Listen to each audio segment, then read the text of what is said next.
Hello and welcome back to the next video. In the last video, we were trying to find a proxy area for what we use for the Matapura forest, and here it is. I think I found it. It's called Ogan Komering Ulu Timor. So I'm going to use these estimates for Matapura. The above ground biomass density here is 153 tons per hectare, and the soil organic carbon is 116 tons per hectare. I'm going to highlight here that the proxy region I've considered is Ogan Komering Ulu Timor. So that is Ogan Komering Ulu Timor. So Timor is east. So we're some kind of southeast estimate. So I think the total here, again, I'm not considering the soil organic carbon because I think the numbers are not accurate. And if I round this down, that would be my normalized estimate if I want to consider it.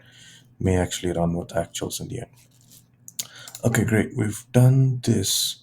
Now we just want to put out a box like this, like you see here, talking of what we think the reforestable area is and how much we're going to consider as the potential. So let's quickly go and make a box like that and try to get ourselves an estimate. Just increase the font size a little bit because we have the liberty of extra space now. Okay, here we are. We need to create an estimate here. Okay, let's start with Mozambique. So for Mozambique, if we really look at this from Griscom, we saw that the total potential that we did estimate was about 2.2 million. Doesn't mean that the estimate what we estimate from here needs to match that.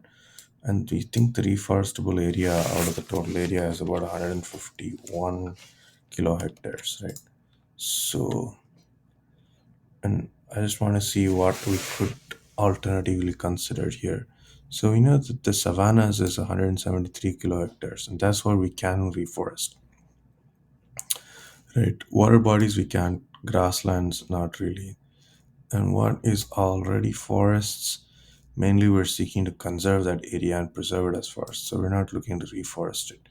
So the estimate should be less than 173. And I think we should just probably say that go and consider something like 75% of that is reforestable. So, uh,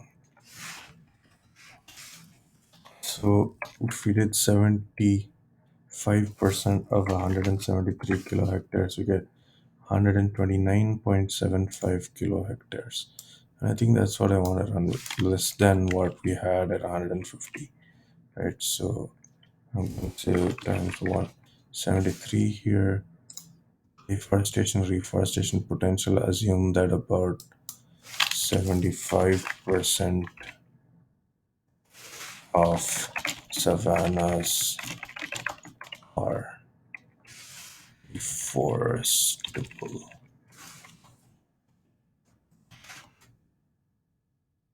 Yeah, so that's what I want to say there as my assumption. I'm going to go 75 times 173 kilo hectares, and we have to go with the biomass density per ton, and we think this is going to yield 120 tons per hectare. I think that's really quite steep. That is very, very unlikely when we just about start reforesting. But since the health of the forest seems so good around it, I would feel inclined to like taking about 15 tons per hectare here, which you can also see is pretty close to the weighted average biomass density, which we estimated from our other source at 14.65. So I'm going to take 15 tons per hectare. So let's see what that eventually leads up to. So that tells me that the amount that I can get out of this is 1.9 million tons as carbon market tonnage. It's great. So two alternative sources, and here's saying 2.2. So two alternative sources are kind of leading us to a similar estimate. So I'm quite happy with that for Mozambique. We can leave that at that. Uh, and now for Indonesia, I want to run with some kind of similar estimates here. Let's see. We can let's look at the land cover type. So for Benakat, we have 8.3 kilohectares, right? Sorry, that's not supposed to be kilohectares there. No, that's just hectares. So we have 8.3 kilohectares of woody savannas. Evergreen broadleaf forest is what we want to consider. And then we have general savannas at 25 hectares, which is really, really small.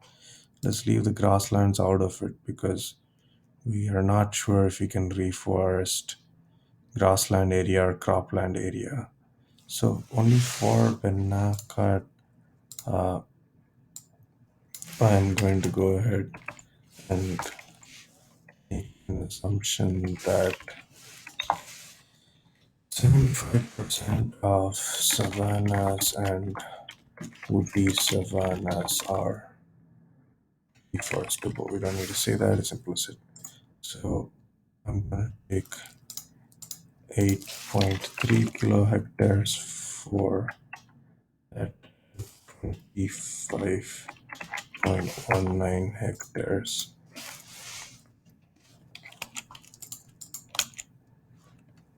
8294.96. 8294.96. So basically, I'm going to say 75% of 8294.96 plus 25.19 kilohectares here per hectares times I need an average biomass density. And Benakat says it's 233 is what Global Forest Watch is telling me was the tons per hectare. So again, extremely mature forest.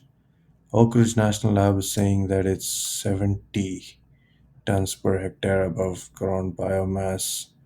So I think this again is a mature forest, and in the early stages, gonna probably get 15 to 20 tons per hectare. So I'm gonna go and put this at 15, and let's see what that evaluates to. Right. Um, so that is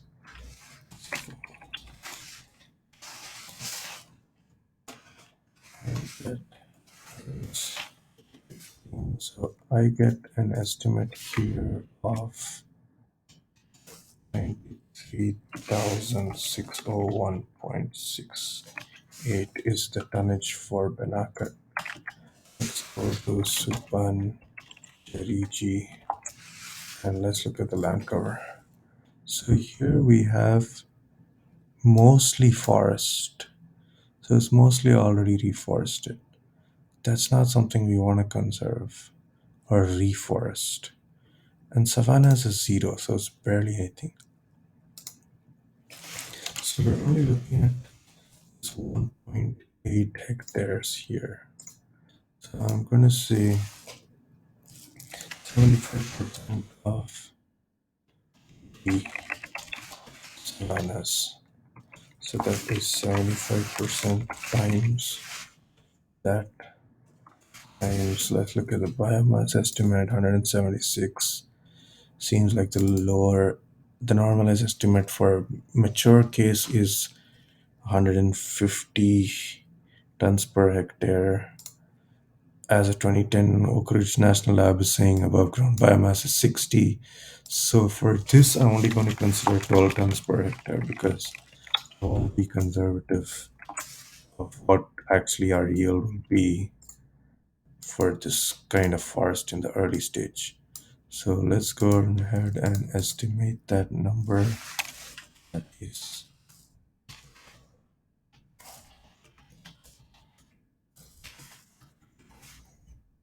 that is not much at all. 16,269.39 tons. And finally, I want to get an estimate for Martapura. Let's look at the land cover here. We can see woody savannas and savannas. We already know that whole of Martapura is only 309 hectares. That for the areas we're looking at is quite small, and it's possible that we don't get any carbon market tonnage at all here. But we have to try. So I'm gonna again assume that 75% of our savannas and woody savannas are reforestable. So the same kind of assumption here.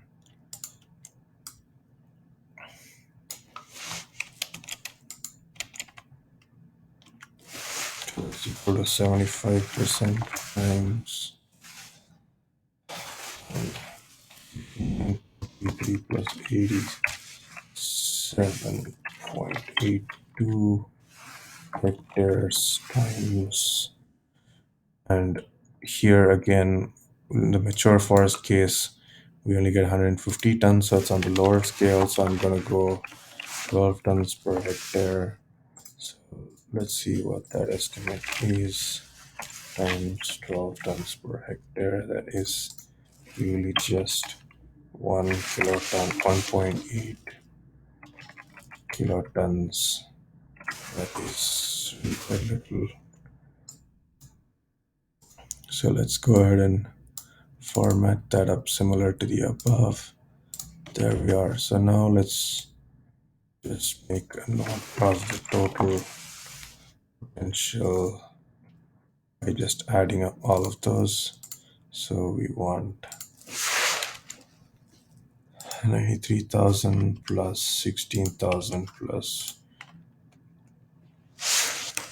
1,885, which gives me again about 1,000,000 tons here.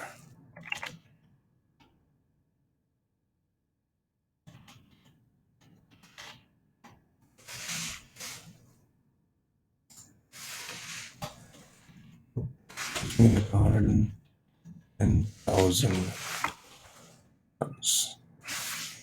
Small potential from just looking at if you were to evaluate it in this kind of manner, but again, this is back of the envelope.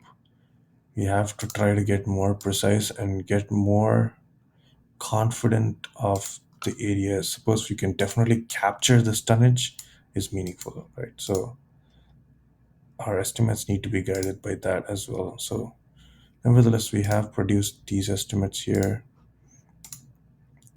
And just before we close out this video, I want to add a few things, and that really simply is we are looking at what is the level of forest, percentage of forest this area can hold by looking at going to current land cover and looking at savannas and the area. But I also want to go and we went to current land cover and looked at the areas, and the current land cover we generated was 2010, and we saw the percentage forest between 2010 and 2020 to kind of gauge what was a healthy percentage level this land had a precedent of holding.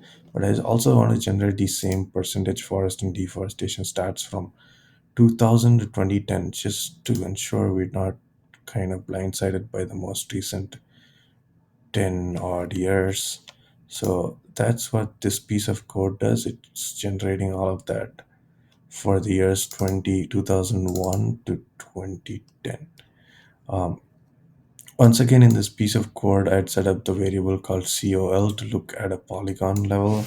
I don't really need that, so I'm going to go replace those with mean.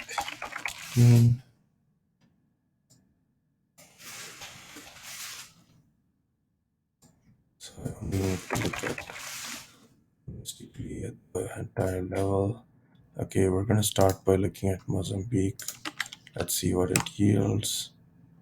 Interesting. Oh, we haven't generated the This is trying to build a summary aggregate when we haven't even generated the statistics. So we have to actually go and run the previous cell above to generate those statistics for all. So this may take some time, so let's just let it run.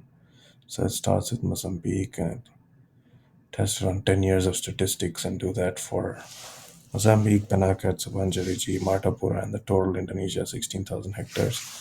So we'll just let that run.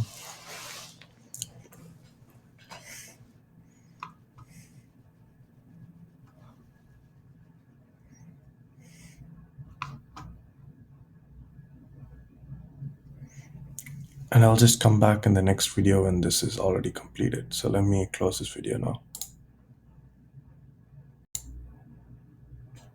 Okay, welcome back. The code has finished executing now.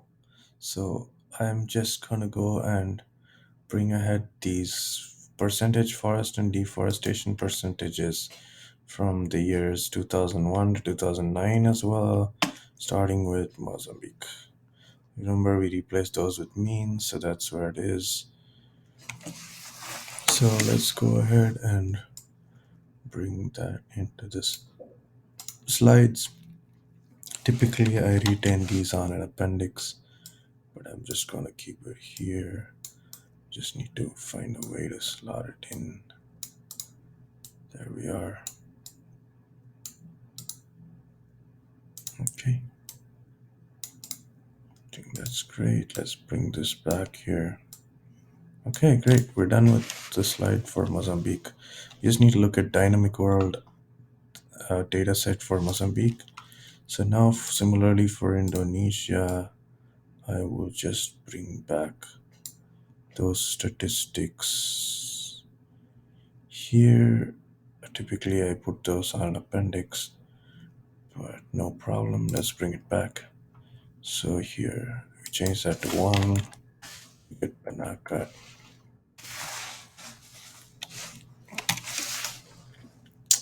Here we are.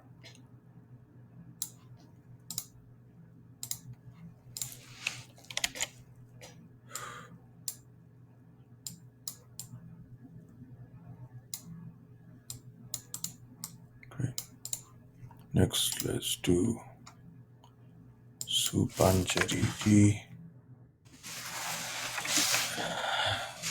I've just done this entire analysis for one polygon to show you in this video, but I think repetition kind of makes sure you understand the process a little better.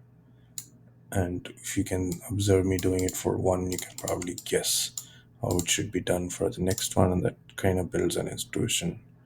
So I felt like actually doing it for both Indonesia and Mozambique was a better way to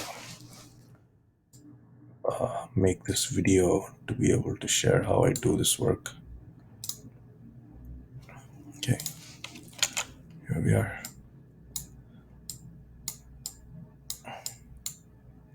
Gosh, we need to reduce the size of these a little bit and increase this a bit.